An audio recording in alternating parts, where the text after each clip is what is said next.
Good morning children, welcome to the economics class. Today we are going to see unit 4 agriculture in Tamil Nadu.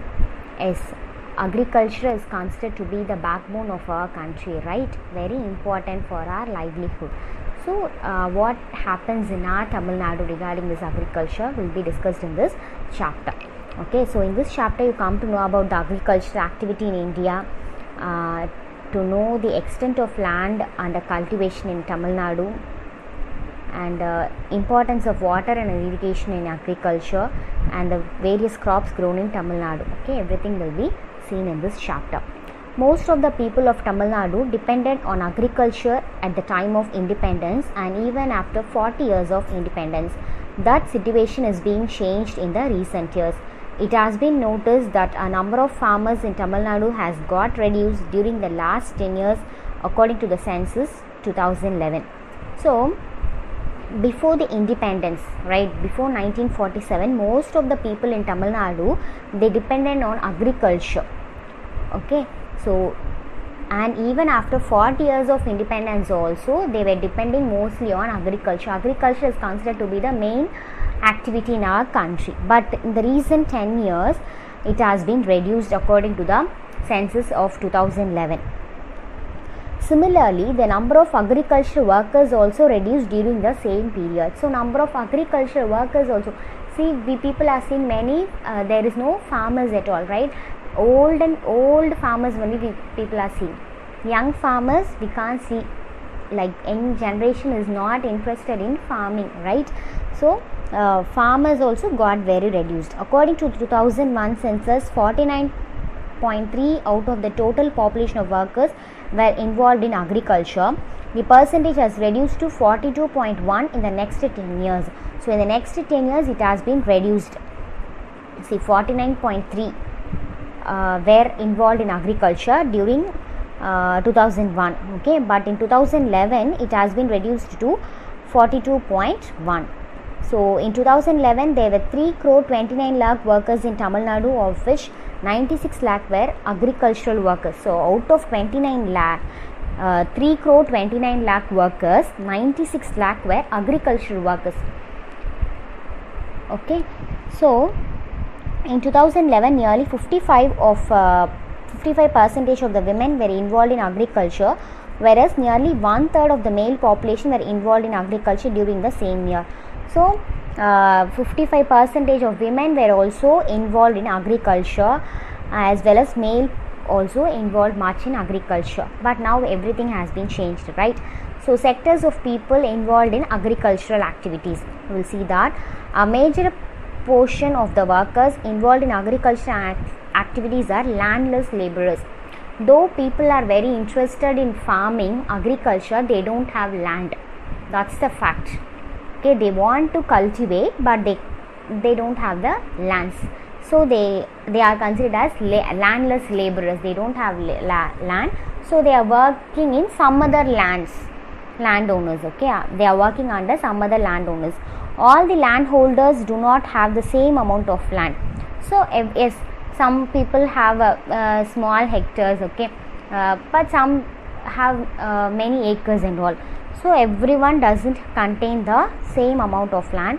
Many have very little, and a very few people hold large areas of land. Yes, most of the cultivators in Tamil Nadu are micro farmers who cultivate in areas less than 1 hectare. But here in Tamil Nadu, most of the farmers are micro farmers, which means they cultivate in a very less area, that is less than 1 hectare. Okay, micro farmers account to around 78% of the total cultivators, while the area cultivated by these micro farmers is just 36%. So small farmers cultivating 1 to 2 hectares of land cover 14%, while the land cultivated by them is 26%. So 1 or 2 hectares only they are cultivating, very less amount, right? Is it enough for today's population? No, not at all, right? We population in Tamil Nadu, we are more than 6.5 crores or nearly 7 crores, but cultivation is occurring in a very small quantity. Okay, now we'll see about the water resources for agriculture. So where we get water? for these agriculture. There is no perennial rivers in Tamil Nadu. Tamil Nadu receives required water from the northwest and southwest monsoons. So we don't have many any perennial rivers, very big rivers and all. We receive the required amount, the essential amount of water from the northeast and southwest monsoons only. When the southwest monsoon rains are high in the catchment areas of the Kaveri river in Karnataka, dams get filled, and in turn Kaveri river in Tamil Nadu gets water. So when the river gets filled only, we'll get water from the Kaveri river and all. Agriculture in Tamil Nadu is dependent mostly on the groundwater. So we mostly depend on the groundwater. How we get groundwater? As through rain. Use of groundwater for agriculture creates many hardships too.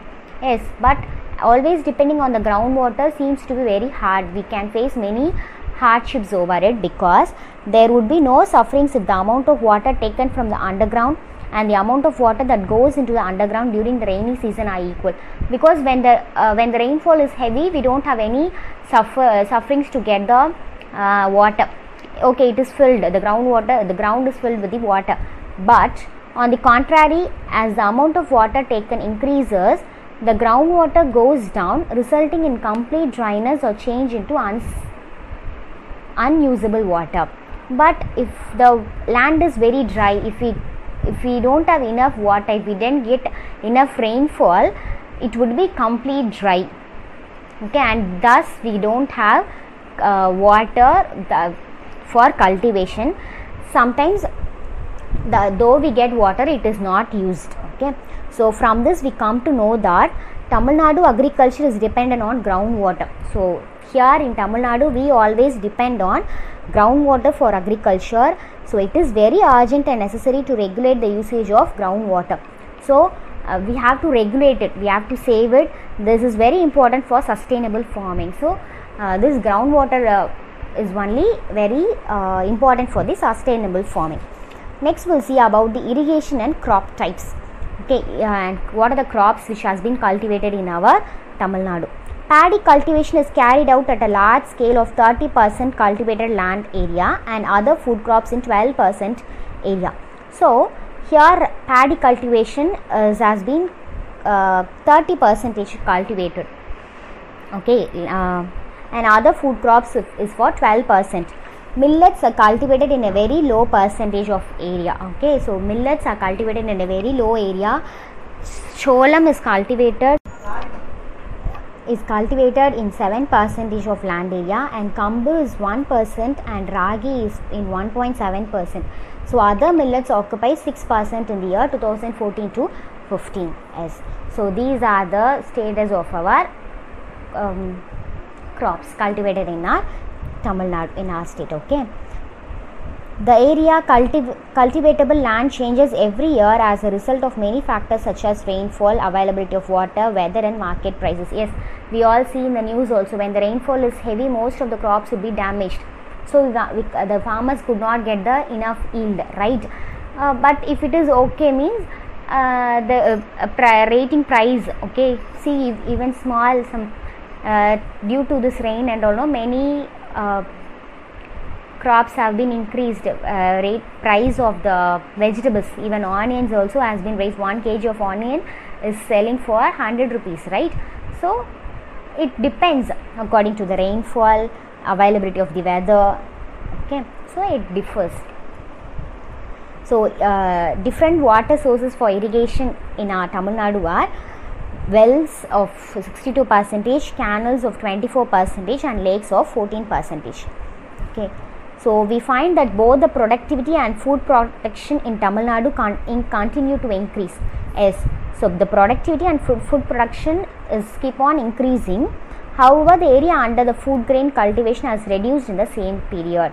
But at the same period, the area for the grain cultivation has been reduced. Though there was a reduction in the area of production, the total amount of production has been maintained and there is an increase of productivity. So in this chapter we come to know that the number of people involved in agriculture and the land under cultivation is declining in Tamil Nadu. It's getting reduced. While the number of marginal farmers are increasing in India, it is decreasing steadily in Tamil Nadu. So marginal farmers, they are getting increased in India. In national wise, they are getting increased, but in state wise, it gets decreased. Area with good water facilities can be cultivated up to 3 times a year. So 3 times a year. Okay, so if the land is very fertile, if we get enough water, we can do cultivation for 3 times in a year. Crops are divided into food and non-food crops. Yes, food crops that for use for food purpose, and non-food crops like cotton, all these things into. Major food crops of Tamil Nadu are paddy, maize and ragi. Coconut stand first in the non-food crops. Recent researchers show that productivity of crop is steadily increasing. You'll get the notes also, children. I hope you would have understand this. Thank you.